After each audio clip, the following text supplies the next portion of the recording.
जामिया मिलिया इस्लाम में वैसे स्टूडेंट जिन्होंने इस बार बीटेक में एडमिशन के लिए जो भी स्टूडेंट्स एप्लीकेशन फॉर्म फिल किए हैं, फाइनली इस वीडियो में आपको एडमिशन के प्रोसेस के बारे में और साथ ही कट ऑफ क्या जाते हैं उसके बारे में बताया जाएगा। देखिए, सबसे पहले आपको ये समझना होगा कि वैसा स्टूडेंट जामिया में जहाँ तक एलिजिबिलिटी क्राइटेरिया की बात कर ले, अगर आप प्रॉस्पेक्टस ओपन करेंगे तो उसमें साफ मेंशन है कि वही ये स्टूडेंट्स एलिजिबल है जिन्होंने जेईई मेन का एग्ज़ाम दिया हो। अब सवाल ये होता है कि जामिया किस बेस पे सिलेक्शन लेगी और उसमें क्या होगा। बड़ा आसान ये है कि आपने, आई होप आपने एप्लीकेशन फॉर्म फिल कर दिया होगा, और याद रखें वही स्टूडेंट्स जामिया में एडमिशन ले पाएंगे जिन्होंने जेईई मेन एग्ज़ाम दिया हो, क्योंकि उनका पहला एलिजिबिलिटी क्राइटेरिया वही है, इसके अलावा और कुछ नहीं है। अब अगर आप जेईई मेन दे दिए तो आप डेफिनेटली आप जामिया में एलिजिबल हैं। इसके साथ ये भी बताते हैं कि जामिया में ईडब्ल्यूएस का कोई वो सीन नहीं है। मतलब ये है कि यहाँ पे उस टाइप से, क्योंकि आपने जब फॉर्म फिल करा होगा तो वहाँ पे ईडब्ल्यूएस नाम का कोई वर्ड आया ही नहीं होगा, तो इसलिए ईडब्ल्यूएस को लेकर कुछ बच्चे जो पूछ रहे थे उनका मैंने जवाब दे दिया। अब इसके बाद बता दें कि क्या होता है यहाँ पे।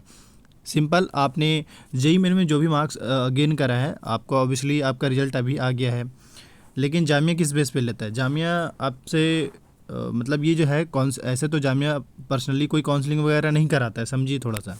वो क्या करेंगे, आपका रोल नंबर और एप्लीकेशन नंबर के हिसाब से आपका वो ले रखा है ऑलरेडी, और आपने फ़ी भी पेड किया अराउंड 800 के आसपास में।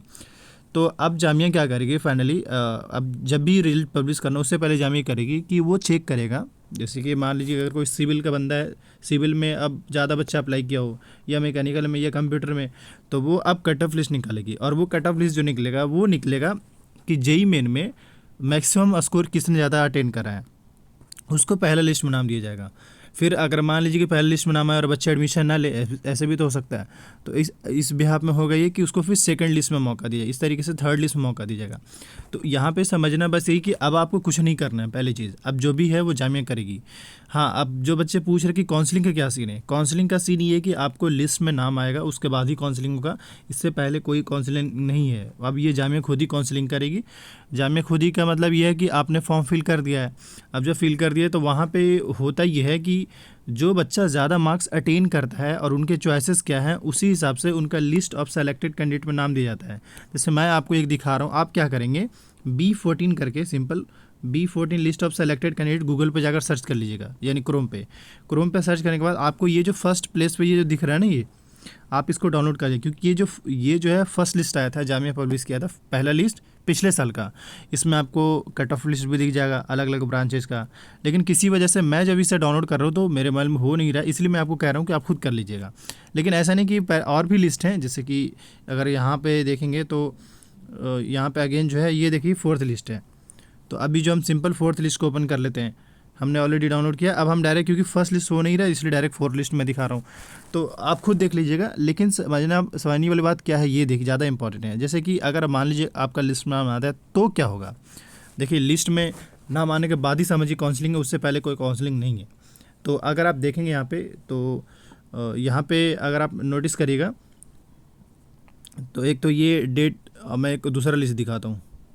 ये जो लिस्ट दिखा रहा हूँ ये लास्ट ईयर का, और हमने अभी कुछ देर पहले जो दिखा वो 2017 का था, इसलिए मैं थोड़ा कंफ्यूज हो गया, इसलिए मैं उसको स्टॉप करके मैं ये पिछले साल का है। अगर आप नोटिस करेंगे तो यहाँ पे साफ दिखा हुआ है 2022, क्योंकि पिछले साल रिजल्ट पब्लिश होने में लेट हो गया था और इस बार भी कुछ हद तक लेट ही हो रहा है। लेकिन अगर आप इसमें देखेंगे तो यहाँ पर आपको क्या क्या है ये देख सकते हैं। और अब इसके बाद जो है देखिए, तो यहाँ पर ये आपको दिख रहा है, मतलब ये है कि ये आपको डॉक्यूमेंट्स लिस्ट है, उसके बारे में बता दीजिएगा, आप उसके लिए बिल्कुल भी नहीं घबराएं। लेकिन हाँ, ये बता रहे हैं कंप्लीट आपको एडमिशन का प्रोसेस बताएंगे इसमें। अब इसके बाद आगे का सीन क्या रहेगा, जैसे देखिए सबसे पहले तो ये है कि वो जो कैंडिडेट उनका नाम रहेगा, और ये डॉक्यूमेंट्स के बारे में बताएंगे, उसके बाद आपको बता देंगे कि आगे का सीन क्या रहेगा। अब इसके बाद जो देखें तो ये देखिए, ये जो था वो बीटेक का कैटेगरी के हिसाब से, जैसे मुस्लिम वुमेन का जो कट ऑफ लास्ट यानी फोर्थ लिस्ट में, देखिए कितने कट ऑफ गया फोर्थ लिस्ट में। तो ऑब्वियसली अगर आप फर्स्ट लिस्ट चेक करना चाहें तो मैंने आपको बता दिया कि वहाँ से आप डाउनलोड कर लीजिएगा, आप देख लीजिएगा।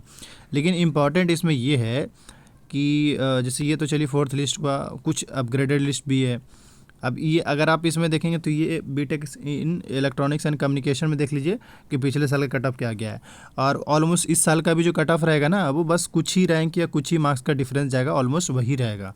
क्योंकि क्योंकि आप, मैं बता रहा हूँ इसलिए मैं आपको बता रहा हूँ कि पिछले साल जो लिस्ट आया है ओवरऑल ओवरऑल जो लिस्ट आया है वो टोटल 20 लिस्ट आया है, पिछले साल की बात बता रहा हूँ, क्योंकि स्पॉट में सिर्फ 14 लिस्ट के आसपास आया था।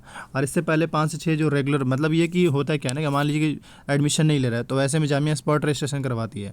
अब स्पॉट रजिस्ट्रेशन में भी कम से कम 12 से 13 लिस्ट आया। अब आप ऐसे समझे स्पॉट लिस्ट को कि स्पॉट लिस्ट में ऐसा नहीं कोई बाहरी स्टूडेंट्स को मौका नहीं देता है, जामिया के स्टूडेंट्स ही होते हैं, उन्हीं को मौका दिया जाता है। लेकिन स्पॉट लिस्ट में ये होता है कि उसमें भी ज़्यादा मार्क्स जो अटेंड करते हैं उनको मौका दिया जाता है। मतलब एंट्रेंस एग्ज़ाम तो ये जेईई मेन के थ्रू ही होता है, लेकिन वैसे स्टूडेंट जिन्होंने मार्क्स ज़्यादा ऑब्टेन करा है वो उनको मौका। ये देखिए इलेक्ट्रिकल का देख लीजिए, तो ये कट ऑफ गया था पिछले साल, और अभी मैं 4th लिस्ट का दिखा रहा हूँ, हो सकता है कि फर्स्ट लिस्ट में और कमी हो। अब इसके बाद जो है ये हो गया। अब अगेन जो नेक्स्ट लिस्ट, क्योंकि ये PDF बहुत बड़ा हो जाता है ना, क्योंकि अब हर ब्रांच में इसमें लिस्ट जितने भी ब्रांच है सभी का इसमें स्टूडेंट्स का सेलेक्टेड कैंडिडेट का नाम होता है। तो ये रहा आप है ना, कुल मिलाकर ये मैं ये कहना चाह रहा हूँ कि एक तो मैंने पहला, क्योंकि फर्स्ट से आपको आइडिया लग जाएगा, और ये मैंने 4th दिखा रहा है, सेकंड थर्ड नहीं मिलने की वजह से मैं आपको नहीं दिखा पा रहा हूँ कि क्या कट ऑफ गया था। लेकिन अब हम डायरेक्ट बता रहे हैं कंप्लीट प्रोसीजर के बारे में। देखिए आपको क्या करना है, जो अभी डॉक्यूमेंट्स मैंने दिखाया ये आपको डॉक्यूमेंट्स रेडी कर लेना है। रेडी करना ये है कि candidate should bring download admit card and registration form and 6 photo. तो आपने जो फॉर्म अप्लाई किया है वो, और एडमिट कार्ड जेईई मेन वाला भी और जामिया वाला, अगर जामिया का तो अभी मेरे ख्याल से आया नहीं होगा, लेकिन ये है कि आपका जेईई मेन वाला एडमिट कार्ड और वो मतलब रजिस्ट्रेशन फॉर्म डाउनलोड कर लेना है। लास्ट ईयर का मार्कशीट यानी 12th की मार्कशीट, क्योंकि बीटेक का एलिजिबिलिटी 12th है। अब उसके बाद जो है थर्ड में बर्थ सर्टिफिकेट, अगर नहीं तो 10 की मार्कशीट। और उसके बाद अगर हम बात करें तो वोटर ID या आधार कार्ड, कोई भी परमानेंट एड्रेस। मुस्लिम OBC ST कैंडिडेट को अपने कैटेगरी का सर्टिफिकेट सबमिट करना पड़ेगा, और PWD कैटेगरी के स्टूडेंट्स को उसको अपने कैटेगरी का सर्टिफिकेट सबमिट करना पड़ेगा। और जो कश्मीर के माइग्रेंट स्टूडेंट्स हैं उनको भी देना पड़ेगा माइग्रेंट सर्टिफिकेट। और उसके बाद जम्मू कश्मीर के इस बार स्टूडेंट्स हैं उनको डोमिसाइल देना पड़ेगा, कैरेक्टर भी देना पड़ेगा, ब्लड ग्रुप आपका कौन सा है वो उसकी सर्टिफिकेट देना पड़ेगा, और अगर गैप है तो गैप का एफिडेविट देना पड़ेगा। और अगेन आप किसी भी तरीके का रैगिंग वगैरह में इंडल्ज नहीं होंगे, इसका भी एक एफिडेविट देना पड़ेगा। तो अब कुल मिलाकर ये, और अगेन जो है लास्ट में वो है काउंटर फाइल्स एडमिशन स्लिप, जो कि ये लास्ट का सीन है। अब मैं समझाता हूँ क्या होगा। अब जो डॉक्यूमेंट्स मैंने बताया, आपका लिस्ट में नाम आ गया, ये सारा डॉक्यूमेंट्स आप रेडी कर लेंगे। रेडी करने के बाद आपको जामिया आपको बता दी जाएगा, जिससे अगर आप इसमें देखेंगे तो आपको कहाँ जाना है वो मैं दिखा रहा हूँ। ये जो है faculty of engineering and technology, जो कि जामिया के गेट नंबर 1 पर है। आप गेट नंबर 1 से इंटर लेंगे और ये डायरेक्ट आपको सामने में फैकल्टी दी जाए। खैर, अब सारा डॉक्यूमेंट्स आप रेडी कर ली, ये सारी चीज़ें लेकर जाएंगे। याद रहे इसमें कुछ जैसे जो सर्टिफिकेट है उसका जेरॉक्स भी करा लीजिएगा, और ओरिजिनल तो रहेगा ही रहेगा। जब जाएंगे जाते ही आपको बैठा दिया जाएगा, हॉल में बैठा दिया जाएगा। उसके बाद आपको बुलाया जाएगा, बुलाया ना जाएगा, बल्कि आपको बैठते ही आपको एक फॉर्म दे दीजिएगा। उस फॉर्म में कुछ नहीं करना होगा, आपको अपना नाम, रोल नंबर वगैरह, थंब और सिग्नेचर वगैरह करने के बाद वहाँ पे आपको कौन सा ब्रांच मिला है वो। हाँ, अब सवाल यहाँ पे ये होता है कि कोई स्टूडेंट्स का ऐसा कन्फ्यूज हो सकता है कि मेरा मिल गया है इलेक्ट्रिकल और हम चाह रहे हैं सिविल, तो ये कैसे होगा। कुछ नहीं, वहाँ पे उसी फॉर्म में मेंशन होता है कि क्या आप अपना ब्रांच अपग्रेड कराना चाहते हैं। एक बात याद रखिए कि जिसको अगर फर्स्ट ब्रांच मिल गया है तो उसका कोई डिग्रेड होने का चांस नहीं है। बट अगर मान लीजिए किसी को 3rd लिस्ट मिल गया तो उसका 2nd लिस्ट या 1st लिस्ट मिल सकता है, पर वो डिपेंड करता है मार्क्स पे, ये कट ऑफ पे। मतलब मान लीजिए कि अगले मान लीजिए 4-5 लिस्ट आया, अब कोई स्टूडेंट पहले लिस्ट में उसका नाम आ गया है, तो ऐसे में तो उसको तो अब अपग्रेड का मौका मिलेगा ही मिलेगा। तो यूँ समझे कि पहला फर्स्ट सेकंड थर्ड लिस्ट वाले को मौका ज़्यादा मिलता है ब्रांच अपग्रेड होने में। तो मेरे ख्याल से जिससे प्रोसेस समझ में आ गया होगी कैसे होता है। अब इसके बाद आगे क्या होगा, आगे कुछ नहीं, फिर अब इसके बाद कुछ नहीं आगे है, बस सिंपल आप वहाँ फिल करेंगे। उसके बाद फिर आपके सामने जो प्रोफेसर होंगे या डीन होंगे वो आपके डॉक्यूमेंट्स चेक करेंगे, और उसके बाद फिर आपका इस तरह डॉक्यूमेंट चेक करते ही फिर आपको एक फ़ी स्लिप देंगे, जो कि मैं आपको दिखा रहा था यहाँ पे।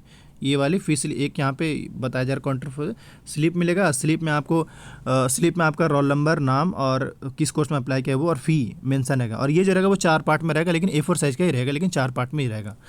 आपको कहेगा भाई जामिया के पास में कोई 2 बैंक है, इंडियन बैंक और बैंक ऑफ इंडिया में जाकर पेमेंट कर दीजिए। पेमेंट करेंगे, जाकर पेमेंट करती वो जो बैंक वाला रहेगा ना वो हाफ वो खुद रख लेगा।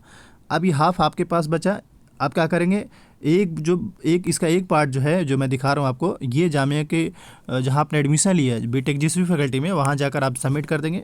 और बकिया एक जो बचा रिमेनिंग वो आप बैक टू बैक घर लेकर चलेंगे। बस यही जामिया का बीटेक में एडमिशन का प्रोसेस है। इसके अलावा फिर भी अगर कोई क्वेरी है तो कमेंट में बताइए। बाकी मैंने जो भी चीज़ें था बता दिया, और सिंपल आप टेलीग्राम, वीडियो के डिस्क्रिप्शन बॉक्स में हमारा टेलीग्राम का भी लिंक है, वहाँ से आप एक्सेस कर सकते हैं। जहाँ तक रिजल्ट की बात है तो आपके बहुत जल्द ही आएंगे, लेकिन अभी फाइनली कुछ कहना मुश्किल है थोड़ा। Thank you.